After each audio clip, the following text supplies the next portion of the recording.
नवी मुंबई महानगरपालिकेत शिक्षण रूपांतरण धोरणावरून राजकीय वातावरण तापले असून मनपाच्या सर्व शाळा इंग्रजी माध्यमाच्या करण्याच्या प्रस्तावाला विरोध करत मनसे आणि शिवसेना ठाकरे गट आक्रमक झाले आहेत। आज होणाऱ्या विशेष महासभेपूर्वीच या नगरसेवकांनी बॅनर आणि जोरदार घोषणाबाजीसह मनपा मुख्यालयात धडक देत मराठी शाळा बंद करण्याचा हा प्रयत्न असल्याचा आरोप केला आणि ठाम विरोध दर्शवला। यावेळी मनसेचे नगरसेवक अभिजित देसाई यांनी मराठी शाळा वाचवण्यासाठी लढा सुरूच ठेवणार असल्याचं सांगितले, तर शिवसेना ठाकरे गटाचे नगरसेवक विशाल ससाणे यांनी हे धोरण मनपा शाळांच्या खाजगीकरणाचा डाव असल्याचा आरोप करत प्रशासनावर टीका केली।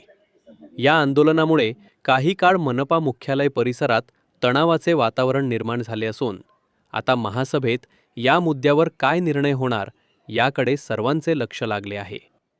लक्षात असू द्या की त्या दिवशी 23 तारखेच्या सभेमध्ये सभागृह नेत्यांनी जो इंग्रजी शाळांचा प्रस्ताव आणलेला आहे त्या प्रस्तावाला आम्ही विरोध दर्शवला होता आणि त्याच्यावर आज चर्चा सुद्धा होणार आहे।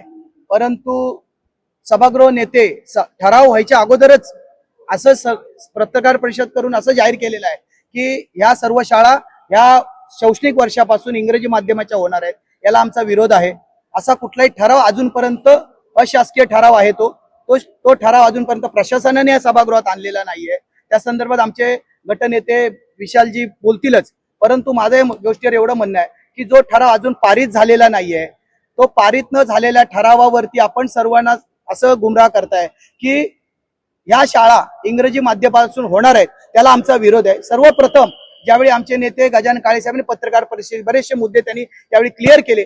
सर्वात महत्त्वाचा मुद्दा आहे की जी मुलं आहेत जी आता 50,000च्या आसपास मराठी मुलं मराठी शाळांमध्ये शिकतायत त्यांच्यावर एक प्रकारचा तो अन्याय ठरेल। आज तुम्ही जर बघितलं असेल गेले 5 वर्षामध्ये कुठल्याही प्रकारचं ऑडिट, फायर ऑडिट झालेलं नाही, स्ट्रक्चर ऑडिट झालेलं नाही।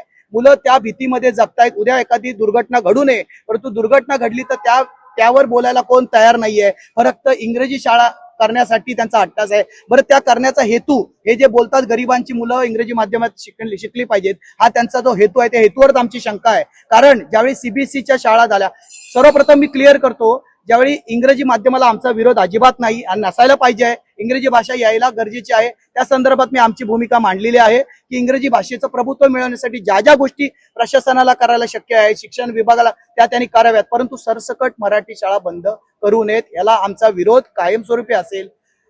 ज्या प्रकारे सीबीएसई शाळा ज्या आहेत, आज 3 सीबीएसई शाळा आहेत, त्यातल्या 2 शाळा ज्या आहेत एक आकांक्षा फाउंडेशन म्हणून यांना चालवायला दिलेली आहे आणि दुसरी एक शाळा कोपरखेड्याची शाळा आहे। या दोन्ही शाळा खाजगीकरण करण्याचा डाव आहे आणि त्या पद्धतीने सुद्धा एक टेंडर 2.5 करोडचं, दुसरं टेंडर 2 करोडचं, अशा प्रकारे 2 शाळा ह्या 2-2, 2.5 करोड मध्ये ह्याला चालवायला दिलेले आहे। त्याच पद्धतीने 81 शाळा ज्या आहेत त्या तुम्ही संस्थेला चालवायला देणार आहात आणि ते तुमच्या जवळच्या संस्था ज्या उभ्या करून तुम्ही त्या संस्थेला देणार, म्हणजे हा भ्रष्टाचाराचं पुराण आहे। हे लोकांना फक्त गाजर दाखवायचं आम्ही गरिबांसाठी काय करतोय, हे गरिबांसाठी नाही आहे, सत्ताधाऱ्यांसाठी हे कुरण आहे असा आमचा आरोप आहे।